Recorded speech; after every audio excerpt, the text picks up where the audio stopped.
Break के बाद आपके सामने हाजिर हैं और नीलम हमारे साथ मौजूद हैं। नीलम, गिरफ्तारियों का सिलसिला जारी है और ये कहा जा रहा है कि जब भी पॉलिटिकल वर्कर्स कुछ काम करते हैं तो पहले शायद एक पत्ता फेंकते हैं, फिर देखते हैं रिएक्शन क्या आने वाला है। फवाद चौधरी साहब वाला सिलसिला भी कुछ ऐसा लगता है, आगे इमरान खान साहब का भी कोई सिलसिला बनने की कोशिश की जा रही है, बनाने की। क्या कहेंगे इस हवाले से? आपने खुद ही कह दिया कि एक पत्ता फेंक के देख लिया है कि अभी मेरी बहन ने बोला है कि जी ये बहुत ज्यादती हो रही है, इट्स इलीगल जो ये कर रहे हैं। फहमीदा साहब ने जो बोला है तो टेररिस्ट की तरह उसको ट्रीट किया जा रहा है। तो अगर एक फवाद चौधरी के साथ ऐसे हो सकता है कि सारी अवाम, सारे पॉलिटिशियंस इसकी मजम्मत कर रहे हैं, तो फिर सोचें कि इमरान खान के आसपास तो आ ही नहीं सकते, सोच भी नहीं सकते। वो जिस तरह उनकी अल्लाह ताला रखवाली कर रहा है, जिस तरह अवाम उनके साथ है, तो आई डोंट थिंक सो कि ये फिर इनकलाब ही आएगा अगर ऐसी हरकत। अच्छा मैडम, इस हवाले से आप थोड़ा सा तल्ख बात आपसे करेंगे। आपके दौरे हुकूमत में जब गिरफ्तारियां हुई थी, केसेस साबित नहीं हुए थे, तो वो क्यों था कि आपने भी वही पॉलिसी अपनाई थी जो 75 सालों से चलती आई थी, 70 सालों से चलती आई थी? मेरी बहन, वो केसेस इनके और हमारे जमीन आसमान का फर्क है।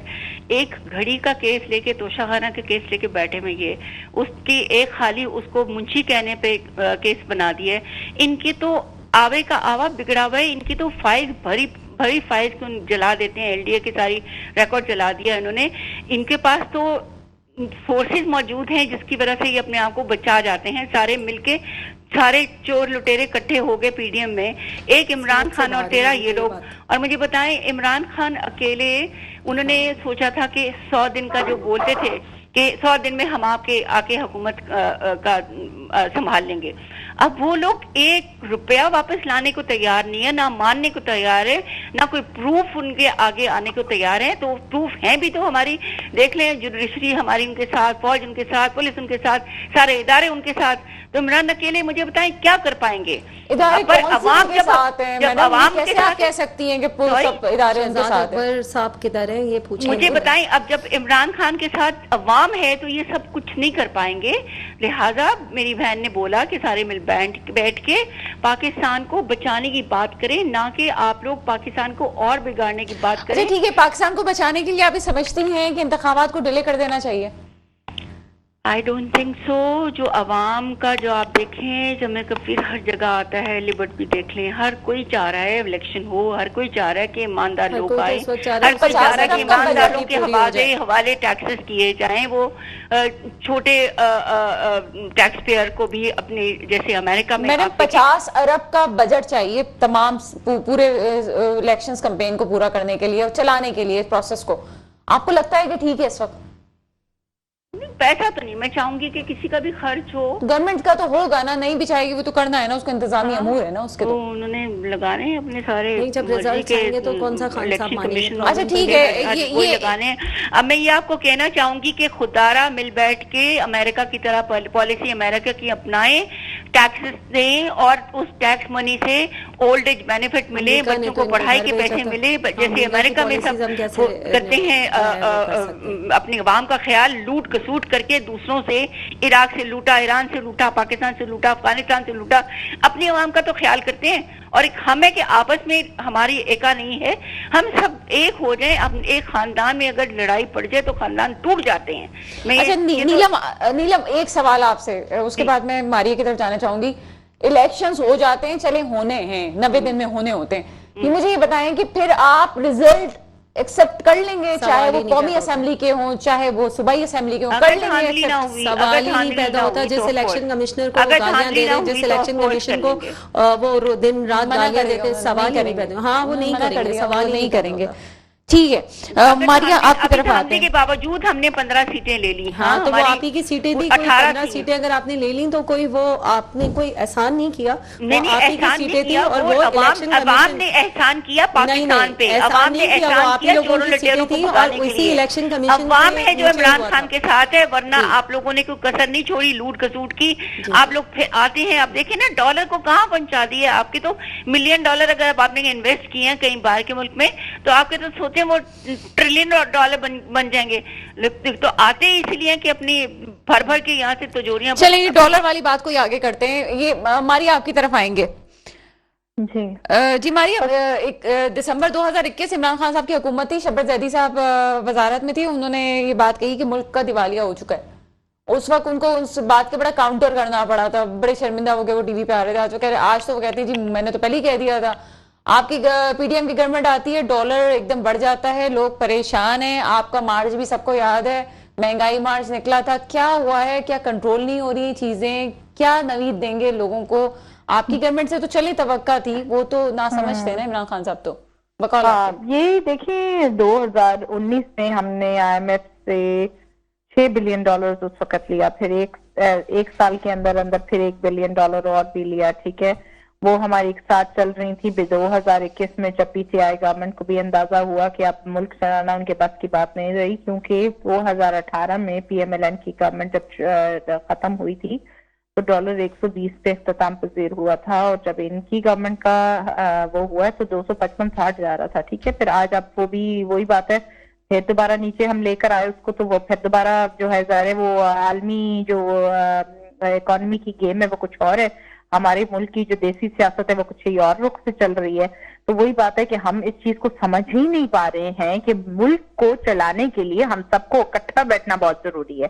काश अगर 2018 में बार बार हम कहते हैं कि जी हम इकट्ठे बैठ जाते, उस वक्त हमें पता था कि 2018 के बाद हमारे ऊपर इंतहाई ज्यादा जो है वो मुश्किल टाइम आने वाला है। जो मुश्किल टाइम था वो हमने देख लिया कि इमरान खान साहब की गवर्नमेंट में 2019 में आईएमएफ के मुआहदे थे जो कि इनसे बिल्कुल सही तरह से हो ही नहीं सके। उस वक्त इन्होंने किसी को कॉन्फिडेंस में नहीं लिया।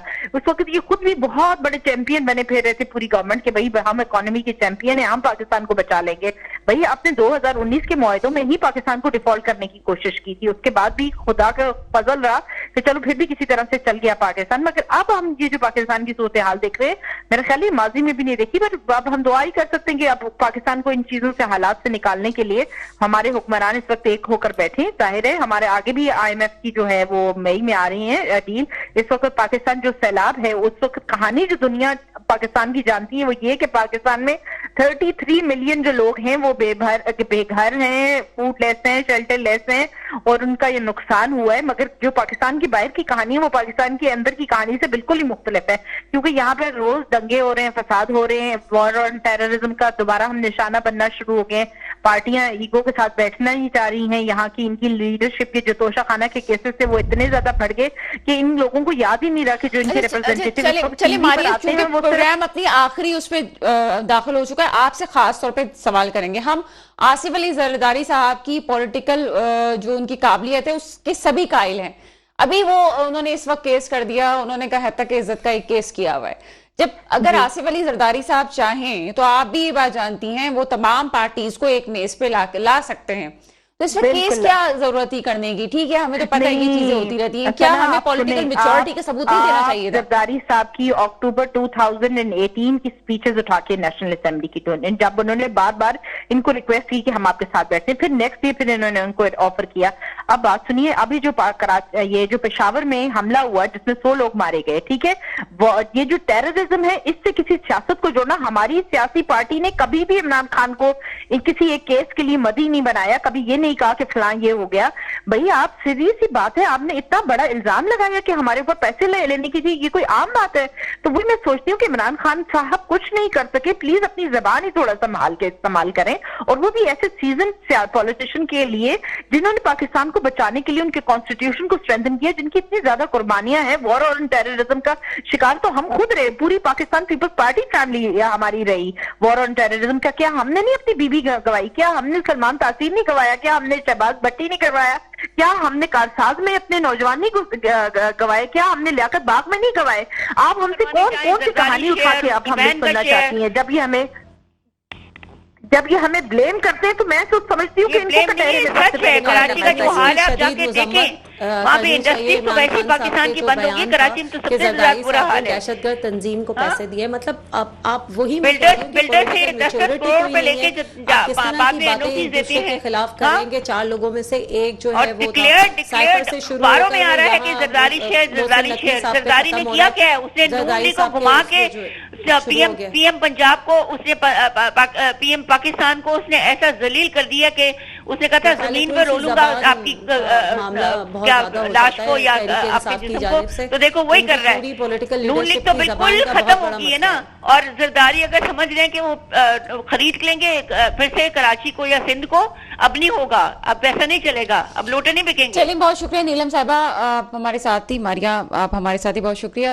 आप एक बात जो कर रही थी फहमीदा, उसको जरा कंटिन्यू कीजिएगा, आखिरी मिनट हमारे पास। बस मैं ये कहना चाह रही थी कि बहुत अफसोस की बात है कि इतने बड़े वाक़े और सानियों के बाद भी हमारी पॉलिटिकल लीडरशिप को किसी किस्म की कोई संजीदगी नहीं दिखाई जा रही है, और स्पेशली पीटीआई की लीडरशिप की तरफ से, सिवाय इसके कि बस इलेक्शन करवाओ और इलेक्शन, और सारी बात ये है कि चले जस्ट इन केस इलेक्शन हो जाता है, और क्योंकि ग्राउंड रियलिटीज़ अलग होती हैं, और आप पावर पॉलिटिक्स और पॉलिटिकल जो आपका पावर शो है उसमें बहुत पॉपुलर शो जो है उसमें बहुत फ़र्क होता है। हो सकता है आप उस तरह से थ्रो ना कर पाएँ, क्योंकि खान साहब लोगों को सड़कों पे नहीं ला सके थे, हो सकता है उनको उस तरह से वोट ना पड़े, तो फिर भी इन्होंने तो इलेक्शन के रिजल्ट्स मानने नहीं है, तो मतलब क्राइसिस दर क्राइसिस ही है, आगे भी तो उसको रूल आउट नहीं किया जा सकता। फिर से यही है कि बिठाने की कोशिश करिए, शायद ये लोग सुन लें। बहुत शुक्रिया। सड़कों पे लोग कैसे आएंगे जब रोटी नहीं मिलेगी और जब लोगों की जानो माल का हिफाजत नहीं होगा। अल्लाह ताला मेरे मुल्क पे उन हुक्मरानों को लाए जो मेरे मुस्तकबिल की हिफाजत करें। इसके साथ ही प्रोग्राम का वक्त खत्म होता है, मुझे इजाजत दीजिएगा। खुदा हाफिज।